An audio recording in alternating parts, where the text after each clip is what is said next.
I drove 3 hours and knelt in the rubble at dawn. Broken glass, twisted iron, roses ground into mud. Concrete dust caked my bleeding hands as I dug through the cracked foundation. Then my fingers hit plastic sheeting. Steel underneath, a strongbox buried in the wreckage. I pried it free, Margot's handwriting, through the seal. I stopped breathing. Let me explain how I got here. One moment. Please subscribe and comment where you're watching from. Your presence here truly matters. My name is Harlan Crosbie. I'm 58 years old, and until 18 months ago, I was married to the smartest woman I've ever known. I met Margot at a garden expo in Traverse City in the spring of 1992. She was standing behind a folding table covered in orchid seedlings, explaining cross-pollination to a man who clearly wanted her phone number more than her expertise. I waited until he left, then asked about the Phalaenopsis in the back row. She looked at me like I'd said something in her native language. We bought the property that October, 3.7 acres of wooded land in mid-Michigan, $185,000. The house was a 4-bedroom craftsman with good bones and bad plumbing. The land was what mattered. Margot walked the east side that first morning, pacing off distances, testing the soil with her fingers, checking the angle of light through the tree canopy. She turned to me and said, "This is where I build it." I spent the next 4 years making that happen. The greenhouse was 2,400 square feet when it was finished. Victorian style, vaulted ridge roof with automated ventilation louvers. I fabricated in the garage from salvaged aluminum. Iron framework I welded myself, 16-foot spans bolted to a poured concrete foundation. The first time the heating system kicked on, the whole place smelled like wet concrete and orchid bark and hot metal. 3 separate climate zones inside. Tropical section for the orchids, kept at 82 degrees and 70% humidity. Temperate beds for the heritage roses. A cool storage germination room at the north end where Margot started her crosses, breeding one cultivar against another, season after season, selecting for traits no one else could see. She was the scientist. I was the one who kept the glass clean and the boilers running. But 30 years beside someone like Margot, you absorb things. I learned to read a plant patent application the way other men read box scores. I knew which cultivars had commercial licensing value and which were pure research. I knew the difference between a $200 orchid and a $20,000 one. Margot held 5 USDA plant patents. 3 orchid cultivars, 2 heritage rose varieties. She'd developed them over decades of selective breeding. Her documentation was thorough enough that Michigan State invited her to peer review a graduate thesis on Phalaenopsis genetics. She declined, said she didn't have time for academic politics. Nurseries across the Midwest licensed her genetics. The royalties averaged $180,000 a year. Our son Trent never understood any of it. He looked at the greenhouse and saw dirt and humidity and work that didn't translate into square footage or curb appeal. He left for college at 18 and came back only when the numbers changed. The numbers changed when Margot got sick. Pancreatic cancer, diagnosed in an examination room at the University Medical Center on a Tuesday afternoon in March. Stage 3. I retired from my landscaping business the following week. 35 years of running my own crew, and I walked away from it in a phone call. Sold my equipment to my foreman for 60 cents on the dollar. He tried to argue it up. I told him to take it. For the next 14 months, my world was Margot.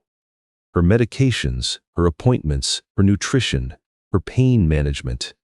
I learned to read her vitals the way I'd learned to read the greenhouse gauges, watching for small shifts that meant something bigger was coming. The greenhouse ran on autopilot during those months. The automated systems I'd built held everything steady while I held her.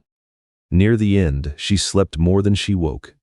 Her hand in mine felt like paper over wire.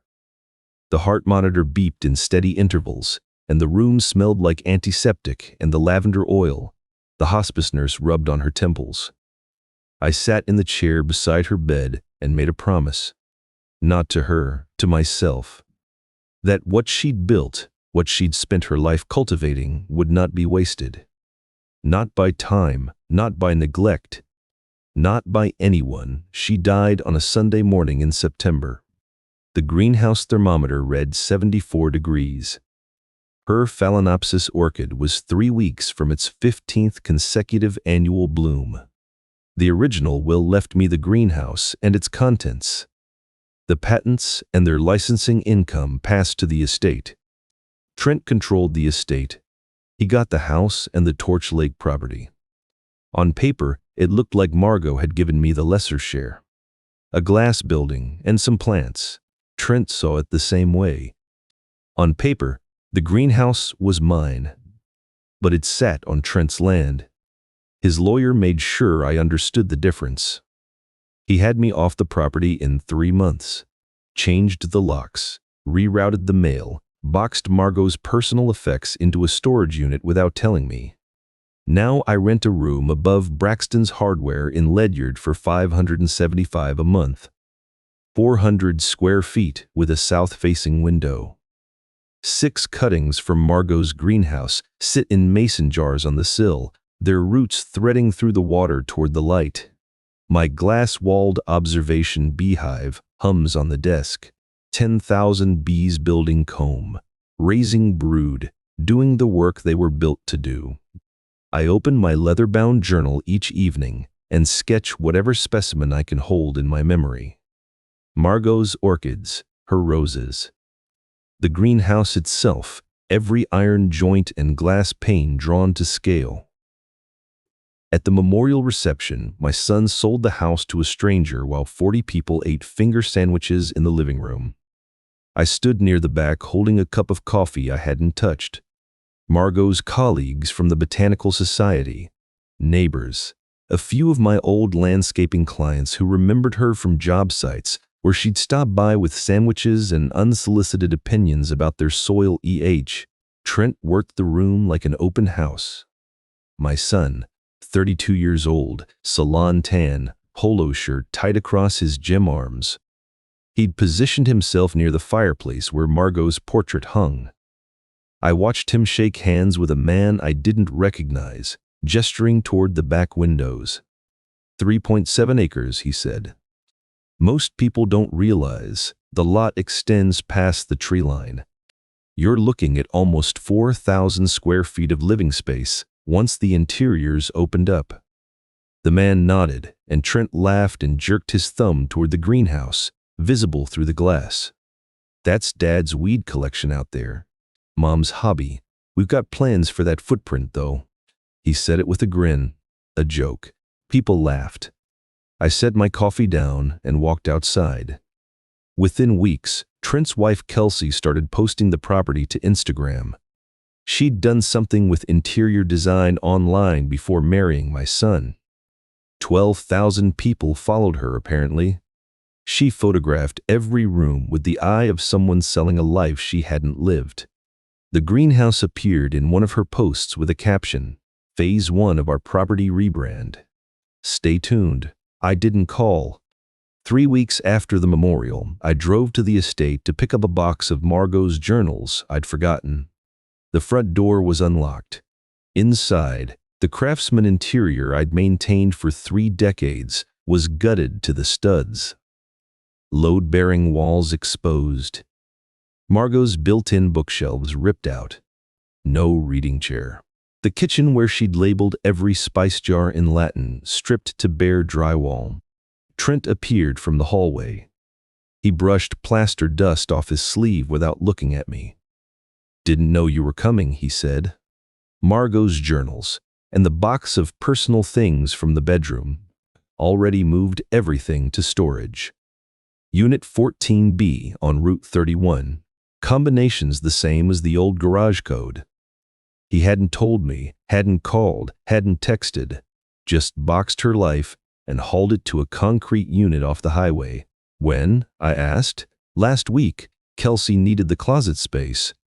I drove to the storage unit that afternoon. Found the box. Found Margot's things stacked between plastic tubs of Christmas decorations and a broken treadmill. Her handmade quilts folded into garbage bags. Over the following months, I tracked what I could from a distance. My old subcontractor, Dave Meacham, called me in January. Said he'd been approached about a lakefront renovation job. The pitch deck had both properties with Trent's name on every page. He's marketing it like he built the whole thing, Dave said. Your wife's land, your greenhouses. His name. Trent's firm, Crosbie Development LLC, had started using the estate and the Torch Lake House in investor presentations. Marketing generational wealth that didn't exist before the will was read. Investors saw acreage and waterfront footage and assumed Trent had built something. He'd inherited it from the woman whose quilts were in garbage bags. I drove back one more time. A Saturday in early spring. I told Trent I wanted to check the greenhouse irrigation system. He met me in the driveway before I reached the path. The chunky designer watch on his wrist caught the light as he held up his hand. Not today, Dad. The automated louvers need recalibrating before the heat cycle. He stepped into my path. Those flat blue eyes. No grin this time. It's my property. My greenhouse. Enjoy your weeds, old man. He turned and walked toward the house. Kelsey watched from the kitchen window, phone raised, filming him walking away. Or filming me standing there. Hard to tell the difference. I kept to my routine for the next 2 weeks. Opened the hardware store at 7. Swept the aisles. Stocked shelves. Ate lunch at the counter. Climbed the stairs to my room each evening. Drew in my journal, talked to the bees. Slept, got up, did it again. My last visit was on a Tuesday. I didn't make it past the porch. Trent opened the front door with his phone to his ear. Held up one finger, then covered the mic. Just so you know, the greenhouse is gone by summer. Pool's going in. Kelsey's already picked the tile. I had no legal standing to stop what was coming. I knew that. I drove 3 hours home without turning on the radio. Parked behind the hardware store. Climbed the stairs to my room. The floorboards creaked under my boots, and the air smelled like beeswax and old wood. I sat in the chair by the observation hive and watched 10,000 bees move through their frames, carrying pollen, feeding larvae, building combs cell by cell. I talked to them for 3 hours. The light went from gold to gray, told them about Margot's heritage roses, about the orchid she'd coaxed into flowering every spring for 15 years. Then I opened my journal, uncapped my pencil, and drew that phalaenopsis from memory. Every petal, every vein. Denny Falk heard the diesel engine at 7:15 on a Tuesday morning. I know this because Denny told me later, sitting on his porch with a beer going warm in his hand, his voice flat and careful the way people talk when they're describing something they wish they hadn't seen. Denny was 61, retired postal carrier, lived on the 2-acre lot west of the estate for 26 years. He'd watched Margot work in that greenhouse from his kitchen window for 26 years. She'd wave, he'd wave back. That was their routine. He was on his back porch in a flannel robe, reading glasses on, coffee in hand, when the sound hit. Not a car engine, not a lawnmower. Something heavier, something wrong for a residential street at dawn. He stepped off the porch and walked to the fence line. A Cat D6 bulldozer sat idling on the east side of the property, its blade angled toward the greenhouse. 2 men in hard hats stood near the tree line smoking cigarettes. Trent's truck was parked by the garage. Denny pulled out his phone and started taking pictures. Not because he knew what was going to happen, because he'd promised Margot, 3 years before the diagnosis, that he'd keep an eye on things. That was it. No contract, no handshake agreement. Just Margot leaning over the fence one afternoon, handing him a jar of honey from the apiary and saying, "You're a good neighbor, Denny. I hope you always will be." He took 47 photos over the next 2 hours. Everyone GPS tagged and timestamped by his phone's camera app. The first showed the greenhouse intact in the early light, condensation on the glass panels, the heritage roses visible through the south wall in tight bud. Days from their 15th consecutive spring bloom. The last showed a flat field of shattered glass and twisted iron. The bulldozer hit the south wall first. The 16-foot iron spans I'd welded by hand buckled inward. Glass panels exploded across the propagation beds. Denny's photos caught the tropical section collapsing, orchid pots tumbling through broken framework, root systems still wrapped around their growing medium as the blade shoved everything into a mound of dirt and broken stems. The temperate beds went next. Heritage roses with canes thick as my thumb, 15 years of root development ground under steel treads. The cool storage germination room at the north end held longest because of the reinforced framing, but the D6 punched through it in 4 passes. 2 hours. 30 years of work. The vaulted ridge roof Margot had sketched on a napkin at a diner in 1995, folded like sheet metal under a press and disappeared into the pile. Denny stood at the fence and photographed every minute. Each photo logged coordinates and time automatically. His hands were steady. His face was not. I didn't know any of this until hours later. I was behind the counter at Braxton's, pricing a shipment of lag bolts, when my phone buzzed in my back pocket. I pulled it out and saw Trent's name on the screen. A photo. The Rubble. A laughing emoji. 4 words. Pool's going in Friday. I set the phone on the counter, picked up a lag bolt, put it down, picked up the phone again. The photo filled the screen. I could see the iron framework bent at angles that shouldn't exist, glass ground into mud, a rose cane flattened into the dirt, thorns still visible. My hands were shaking. I put the phone face down on the counter and finished the shift. Locked the register, swept the floor, climbed the stairs. The observation hive hummed on the desk. The mason jar cutting sat on the windowsill, roots threaded through the water, the last living pieces of Margot's 30 years. I sat in the chair and watched the window go from afternoon to nothing. I didn't sleep. I left before dawn. 3 hours on empty highways, the truck's headlights cutting through ground fog. I didn't turn on the radio. Didn't call anyone, just drove. I turned onto the access road at 7. Parked where I always parked, by the old fence post. Got out. The smell hit first.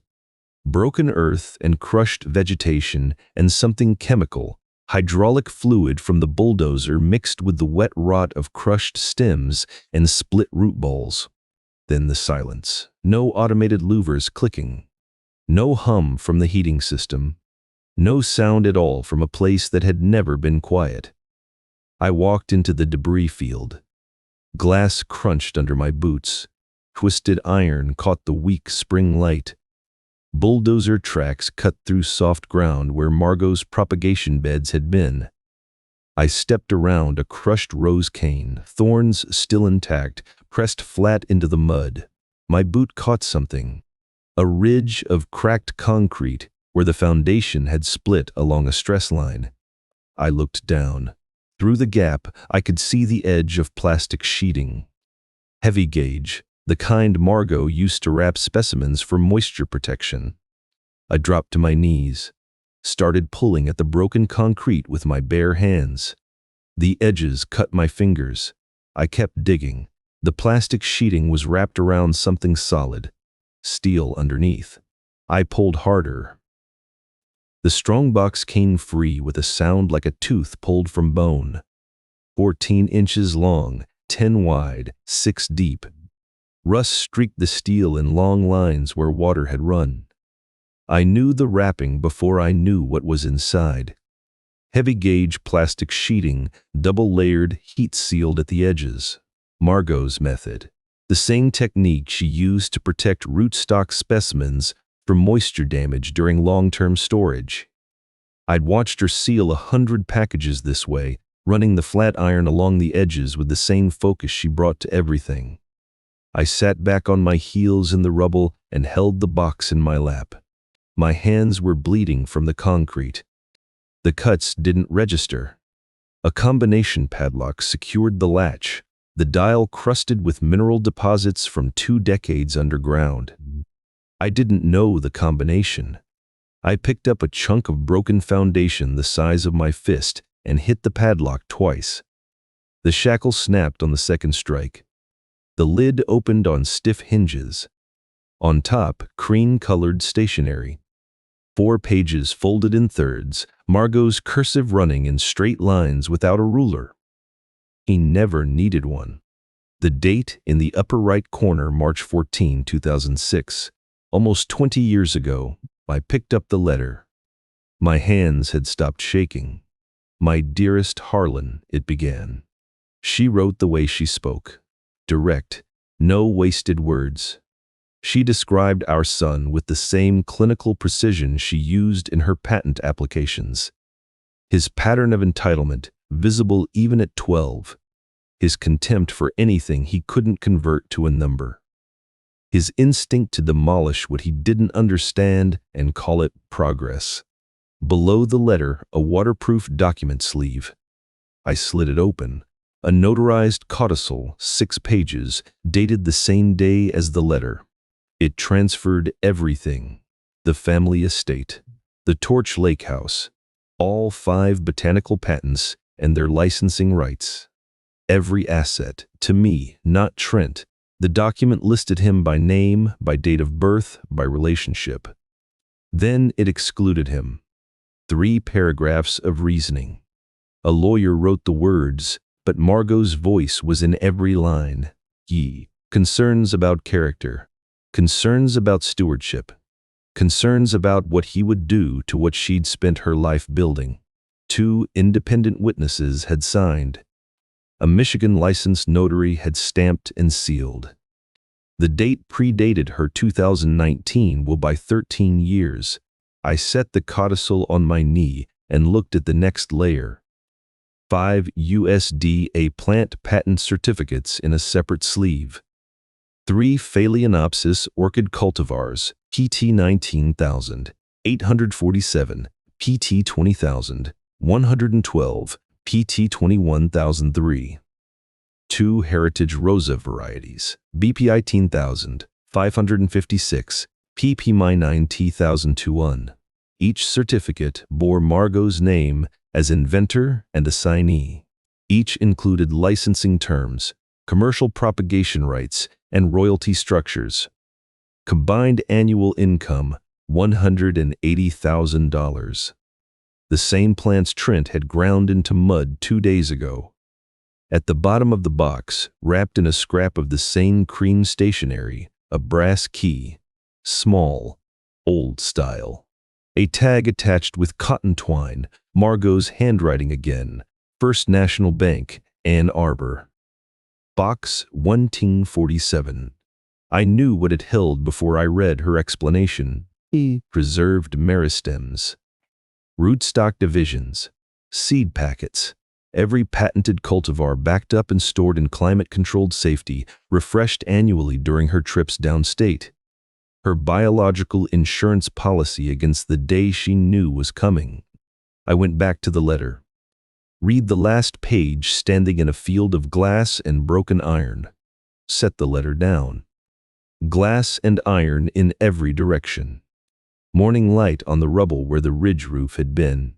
The first sound I'd heard since arriving, a sparrow on a bent crossbar singing 3 notes into the silence.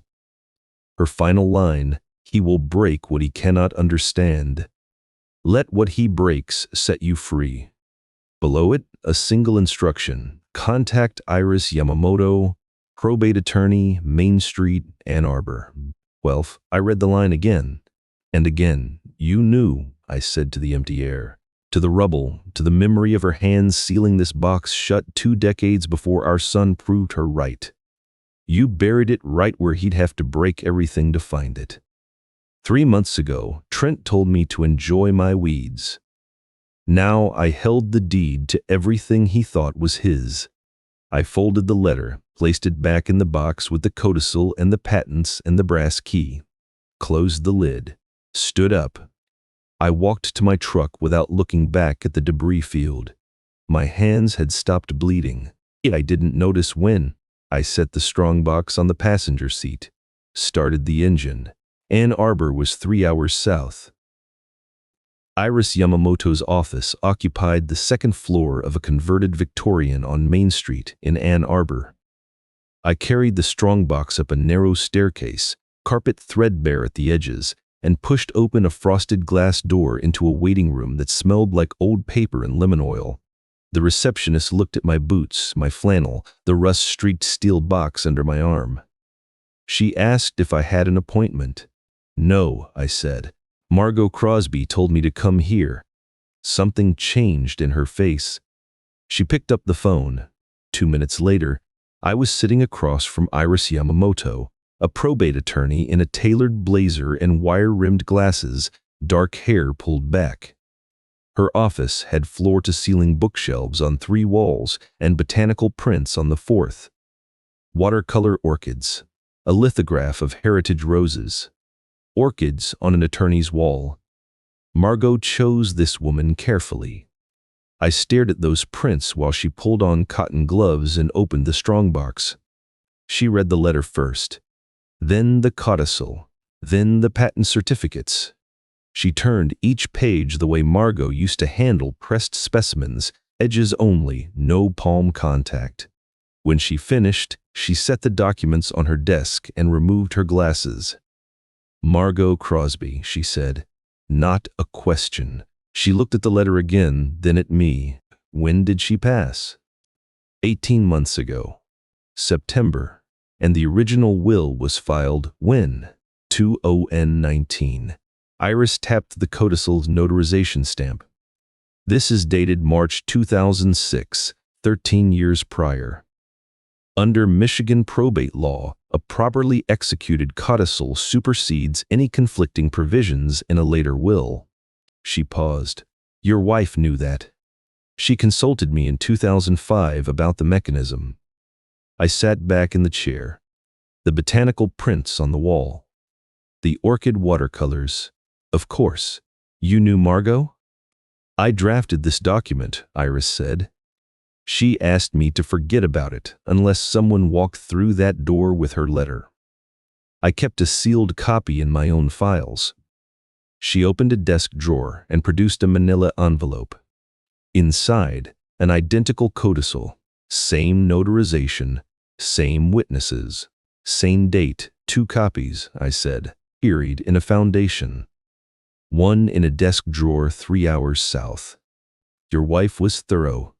Iris filed the amended codicil with Wexford County Probate Court that afternoon. The filing triggered automatic notice to all beneficiaries named in the original will. Trent would receive formal papers within the week. The following week, I sat in the same office while a man named Harlan Crosbie, a certified botanical appraiser from the State Agricultural Extension Service, reviewed the patent certificates against photographs of the demolished greenhouse. Iris had expedited the appointment. Evidence of destruction still fresh, she'd said. The sooner the valuation, the stronger the record. Sheck was 62, wire-rimmed glasses, tweed jacket with something yellow dusted across the lapels. He held Denny's demolition photos in both hands and didn't speak for a long time. These were Margot Crosbie's cultivars, he said. Not a question, yes. He set the photos down. I attended her presentation at the Michigan Horticultural Society in 2014. PT 20,000, 112 alone had 12 active licensing agreements. He pulled a calculator from his jacket pocket. Old habit. hunched numbers for several minutes, cross-referencing the patent certificates, jotting figures on a legal pad. Using USDA standard methodology, remaining patent life, licensing revenue, propagation value, and replacement cost, the destroyed biological assets exceed $2 million. I'll need a week to formalize the written appraisal, but that number won't come down. Iris turned to me. Under the amended will, Trent never legally owned the estate. Every modification he made was unauthorized. The demolition was destruction of your property, Harlan. Your patents, your cultivars. I sat with that.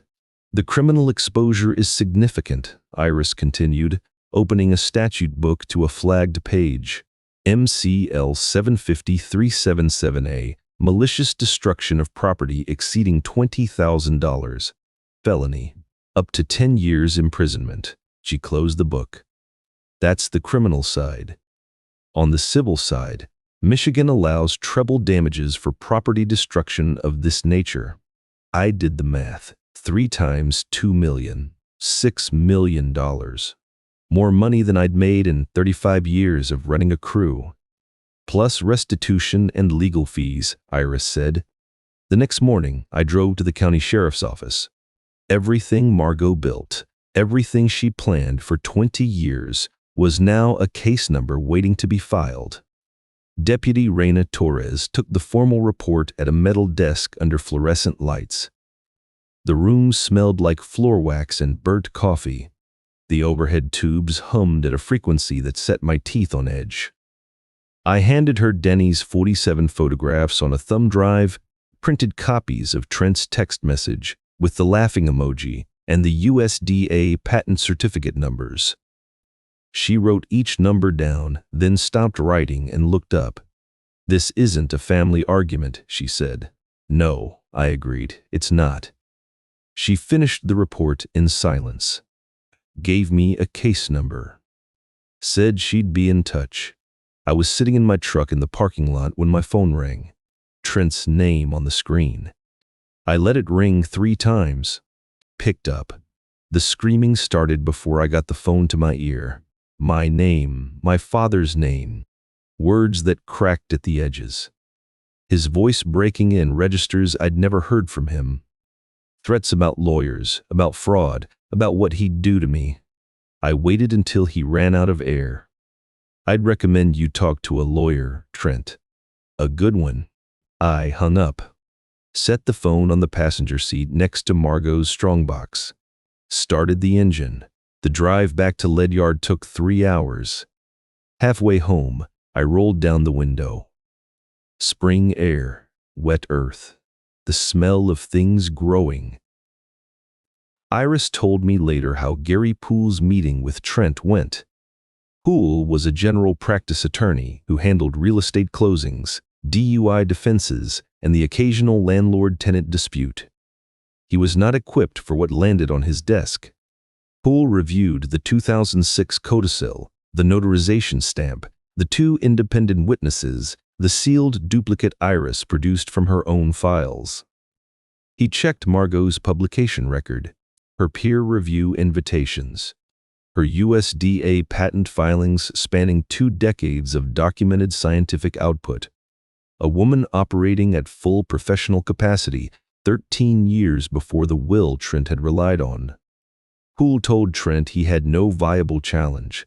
Claiming fraud against a notarized document with independent witnesses was untenable. Claiming incapacity against a practicing scientist 20 years before her death was worse. Poole recommended Trent retain specialized counsel. Trent fired him instead. Iris forwarded me the ruling. The probate judge reviewed the filing in chambers. The 2006 codicil was properly executed under Michigan statute, predated the 2019 will by 13 years, and carried independent attestation. 4 paragraphs. The amended will was validated. Retroactively, Trent had never owned the estate. Never owned the Torch Lake house. Every renovation dollar he'd spent was money poured into property that belonged to me. the gutted craftsman interior, the new dock, the outdoor kitchen with the gas grill Kelsey photographed for her followers, the composite decking, the pool excavation that destroyed $2 million in cultivars Margot had spent 30 years breeding. All of it my property, my land, my wife's life work ground into mud on ground I legally owned the entire time. Felony charges followed within the week. MCL 75.377A, malicious destruction of property exceeding $20,000. The botanical appraiser's $2 million valuation pushed the case to maximum sentencing exposure. 10 years, treble damages of $6 million. Trent's text, the Rubble photo, the laughing emoji, pools going in Friday, sat in the evidence file. Iris said it closed every door. No claim of contractor error. No miscommunication defense. He'd sent the photo himself to the property owner and announced his next project on the same ground. The criminal case shut down any accidental destruction argument before his new attorney could raise one. 6 months ago, I was watching my bees in a rented room, sketching orchids from memory. Now, the legal system was doing to Trent what the bulldozer had done to the greenhouse. One wall at a time, Crosbie Development, LLC was next. The firm's investor presentations had featured both properties, the estate, the lake house, Trent's name on every page, his face on the cover, acreage and waterfront footage implying a portfolio he'd built. The probate ruling made public record within days. His investors discovered the properties listed as implied collateral belonged to someone else. The first withdrawal came Tuesday. 3 more by Friday. By the following week, every active investor had pulled funds. 2 of them retained attorneys to explore fraud claims against the firm. Trent's 3 employees stopped coming to work. The office lease went unpaid. Iris called on a Wednesday with an update on the asset recovery timeline. At the end, she mentioned the rest. Kelsey filed for divorce, she said. Thursday, small-town courthouse. Word travels fast among attorneys. The lake house renovation Kelsey had been documenting. Every tile selection and paint swatch photographed for 12,000 followers turned out to be content created on someone else's property. She'd married a trajectory. The trajectory reversed. Her last post, a close-up of the lake house kitchen island she'd had installed, had 14 comments. 12 of them were questions about whose house it actually was. The image of self-made success Trent had built for himself came apart in public. The same neighbors who'd eaten finger sandwiches while he pitched square footage now drove past the property and said nothing. Small towns remember. The woman who handed jars of honey over the fence. The man who bulldozed her greenhouse and laughed about it. My phone buzzed on a Tuesday evening. I was at my desk in the room above Braxton's. The observation hive threw shadows on the wall as the bees shifted through their evening routines. The text from Denny, Margot would have laughed. I set the phone down, watched the bees. The queen moved through the lower frames, her attendants clustered around her, the colony doing what it was built to do. My hands were rough from stocking shelves all day, the calluses thicker than they'd been when I ran my own crew. I picked up my journal, opened it to a fresh page. Drew nothing. The pencil was warm from my hand. I closed the cover. Loving this so far? Smash like and rate my story from 1 to 10 in the comments. Thank you for being here. A year after I pulled the Strongbox from the rubble, I stood on the cleared foundation. The debris was gone. The twisted iron, the shattered glass, the crushed rose canes, hauled away by a crew I'd hired in April. What remained was bare concrete, pressure washed down to the original pour lines, level as the day I'd finished it. Orange construction stakes marked a footprint twice the original size. I'd moved back to the estate in May. carried the observation beehive down the stairs of Braxton's Hardware myself, set it on the passenger seat, drove 3 hours with 10,000 bees humming beside me. The mason jar cuttings rode in a cardboard box on the floor, roots threaded through water that sloshed against the glass at every turn. I unrolled the architectural plans and weighted the corners with stones. 3 climate zones. Tropical orchid house on the south side, 82 degrees, 70% humidity. Temperate propagation beds in the center. Cool storage germination room at the north end.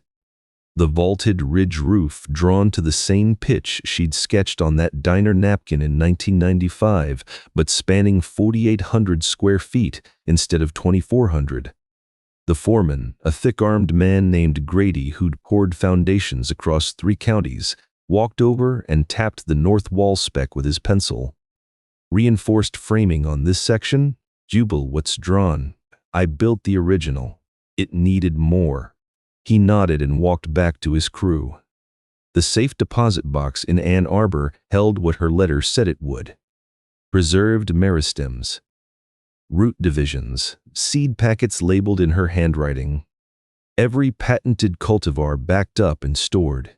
The temporary growing facility behind the garage held the proof. New shoots pushing through propagation medium, root systems threading downward, Margot's genetics alive and multiplying. The licensing revenue, $180,000 a year, deposited into my account now. The observation beehive sat in its original position near the restored apiary. 10,000 bees navigating the same flight paths they'd flown for years. A wren called from the fence posts.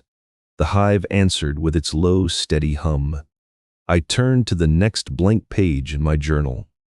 The first new orchid shoot from P20,000, 112, sat in a clay pot at my feet, 2 leaves unfurling toward the light.